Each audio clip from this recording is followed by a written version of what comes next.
So hi, I'm here with my sister, literally my sister, Yeah, Valerie literally. Susanna Johnson. We've been doing a lot of talking about some very difficult issues and topics we've experienced and advocated for and done videos or written about. And we were talking this morning, and suddenly into my head popped the term Humanitarian Roundtable for Women. So we're going to start with that for this little discussion that we're going to do. And it's going to be somewhat informal, so if you hear the oohs and ahs, please excuse it. And we're going to, we're talking about, when we talk about difficult topics like mental health, sexual abuse, dealing with narcissistic family members, the stuff that people find so hard to talk about. Valerie has a lot of experience in these areas. She's a trained massage therapist. She's worked in a hospice, and she's somebody that I have spoken to quite comfortably. She's transparent, and one of the great things that we've had together is she was so just transparent with me that I began to really, for once and finally in my life, just cry about some of the difficult times that I've had, just to really just begin to just fully let it out. So I love her for that. I'm not saying I haven't done that, but she's really been a big help in the pour out. So today we're going to concentrate on 3 questions. Like I said, it's kind of spontaneous for us.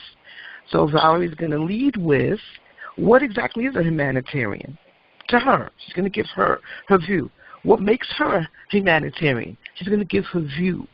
And she's going to talk briefly about what issues face us as women, and as women who address and speak about advocating on topics concerning narcissistic, emotionally damaging family members, rape issues, sexual abuse, any kind of abuse, mental health, and other topics people tend to shy away from. So, Valerie, hi. Hi there. Hi there. Love. Yes, My sister. Yes. Yes.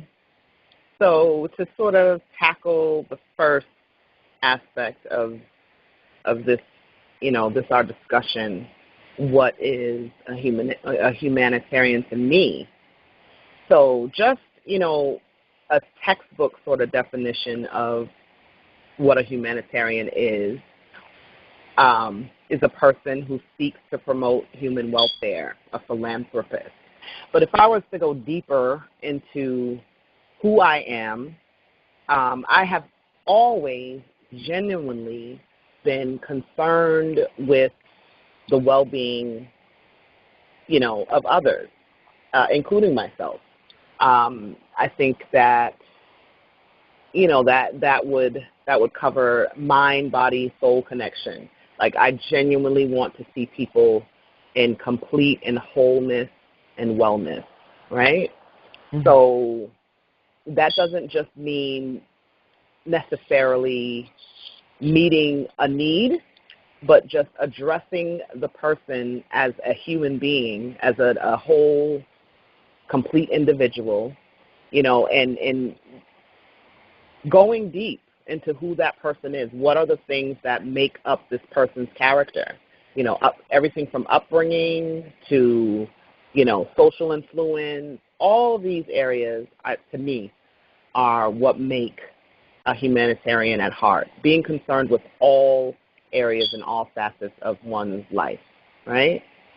So to me, that is what I have been this way for as far back as I can remember, even as a child, just wanting, people to be empowered to just be who they are. You know what I mean? To just be who they are without fear of judgment, without fear of criticism, without fear of any of these things. So that's what a humanitarian is to me, someone who is genuinely concerned with the well-being of other souls, right? What makes me a humanitarian, I think I kind of touched on that. Somebody who grew up in a family who outwardly appeared to be, a well put together middle class family, behind the closed doors, behind the walls of that household, I found myself as a very young child, just with a void, a sort of emptiness, because I didn't receive the type of love and affirmation and validation that children are just hardwired to seek. So I was always as expressive as I've been, from childhood to now adulthood, as strong of a communicator as I've been, I have always had this void, this emptiness, because of my own upbringing, coming up in a family that, as well put together as they appear, there are just loads and loads and loads of, dysfunctional issues that aren't easily addressed, and I've sort of stood out in my family because of this. I'm somebody that wants to, I seek deep, deep, deep understanding of why people do what they do, and so that has been like the catalyst for me dubbing myself a humanitarian. Some of the issues that I face as a woman who wants to speak out and advocate on these type of topics, concerning narcissistic and emotionally damaging family, issues around rape, issues around any abuse concerning women. First and foremost, direct rejection and ostracization, being ostracized even further than I already have felt I've been as a child that just had a different sort of perspective coming up about humanity. So I've been further rejected, further ostracized. The environment that I'm currently in, whereas I'm in very close quarters with the family that I was raised and grew up with. This environment has become even more hostile as a result of me dealing with some of these issues head on.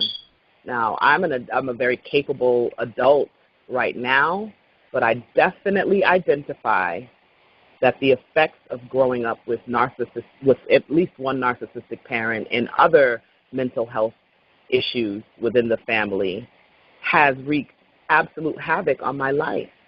And so once I discovered there was a freedom to discussing these issues, and I talked to Marlene about how this is, our friendship, our sisterhood is definitely a divine connection, because I haven't had healthy outlets by which to discuss these issues that have plagued me my entire life. That is the first step towards healing, is connecting with people who can directly understand what it means to grow up under these conditions. There's an old adage that says we're only as sick as our secret, right? And I found very recently that sort of exposing, sharing my testimony, sharing my experiences with like-minded individuals, with people who could understand that the effects of abuse, whether it's sexual abuse, whether it's physical, verbal, emotional, psychological abuse, the effects are the same. And that is, damage to your self-esteem. So once I discovered there's a freedom in talking about these things and connecting with like-minded individuals, people that can directly identify with it, there's a freedom in that. And so I just want to, take off and soar with this. Valerie, I so appreciate your transparency and the way that you share your issues concerning your family. I come from a similar background of parents who were, narcissistic in meaning for me. They were very focused on self. A lot of their agendas had only to do with, basically making themselves look good. Right. And I think that family topics and family difficulties are so hard for us women to talk about. So that's why, I love talking to you because, I've had experience in the counseling field, but I tell you, it's very rare to find someone who is both brave enough, willing enough, transparent enough, with a good way of communicating, who's just willing to just say, listen, I had an awful family. Yeah. And I see nothing at all wrong with that for us or for anybody. And you spoke about how freeing it is. And yes, my sister, it's so freeing. I mean, you're really the first of anyone that I've really met, including counselors, with this kind of transparency. So this spur-of-the-moment talk is coming out of me being so excited about that. And not only that, what you bring to the table opens people up. Yeah. And it's really helped open me up and let me stop and think, wait a minute, your shit was really bad. You want to cry some more. Yeah. And I have been doing that, and that is just so freeing. It's so healthy. It's just, to me, it's a great connection, and it's an example of what happens when you link up with people who, this is truly my sister.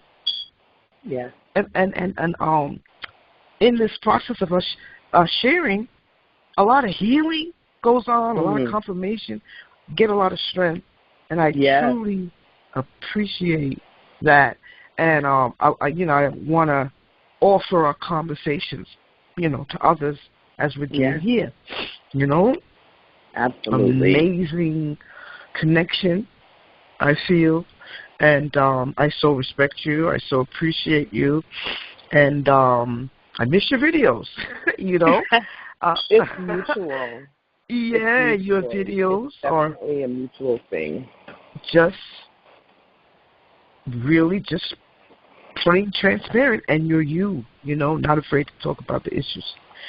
So, for me, being a humanitarian simply means I care about people. Yeah. And that's okay. I do care about people. It doesn't matter if I have not conquered all my issues. It doesn't matter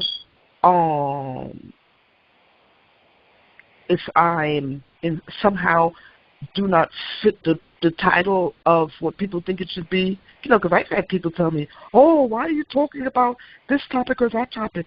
Why do you write about sexual abuse in the church? Why would you even be talking about your family? That's in the past.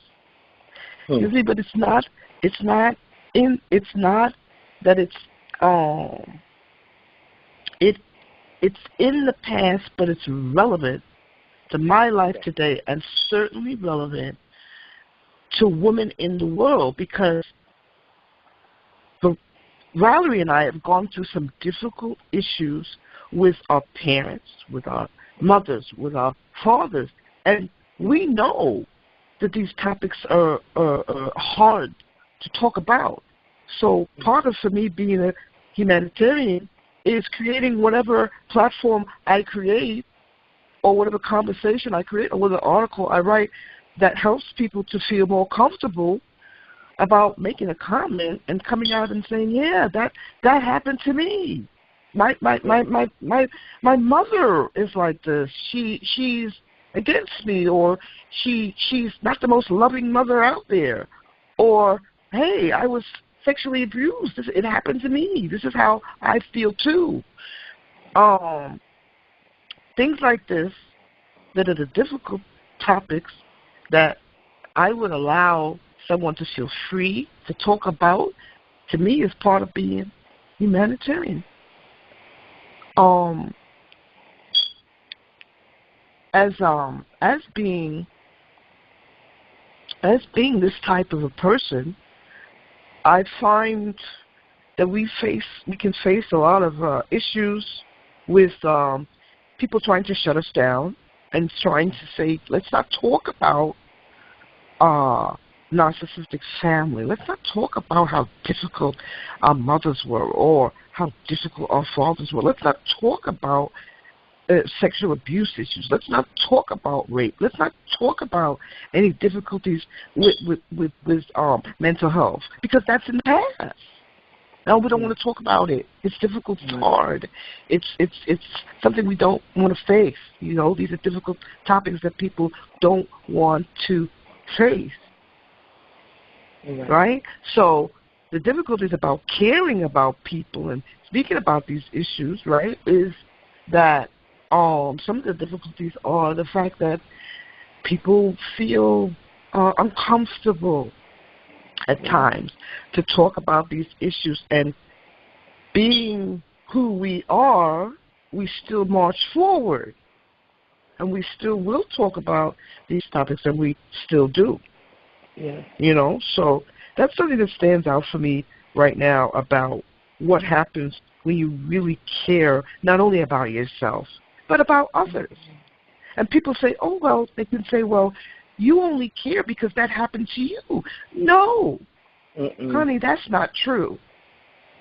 I have come to really know myself, and regardless of whatever difficult life issues I may have had, from abuse to narcissistic parents to addiction or whatever, even as a child, like Valerie said, she said as a child I was like this, and I certainly was myself. I'm proud of who I am. You know? I think that a lot of the points that were brought up are focused today on family, and I think that's great. Difficult family members that make you feel like you are totally foreign to them. They don't know you. They don't want to know you. Because of whatever reason. Maybe you're different from them. Different personality, or different type of woman, or a different type of man, you know? And a lot of times people are not accepted in their own family. This is the truth. You know? And I have not been accepted in my own family, and I'm just going to put it out there. They can say what they would like to say, but I'm sorry. I have the inner wisdom, right? I have the perception and the intuition, and I have proof that no, they weren't as supportive as they should be. Absolutely. So, this has been a brief conversation. We hope to do more. Absolutely, yes. We haven't touched on the beginning, yes. The beginning on everything we touched on, but this is Humanitarian Roundtable for Women, where we talk on difficult topics, and it doesn't end here because we're not finished. You know, we're not finished. So, you know, stay tuned. Yeah. Stay tuned. Thank you, Valerie. Thank you so much. Thank you, sis. Thank you.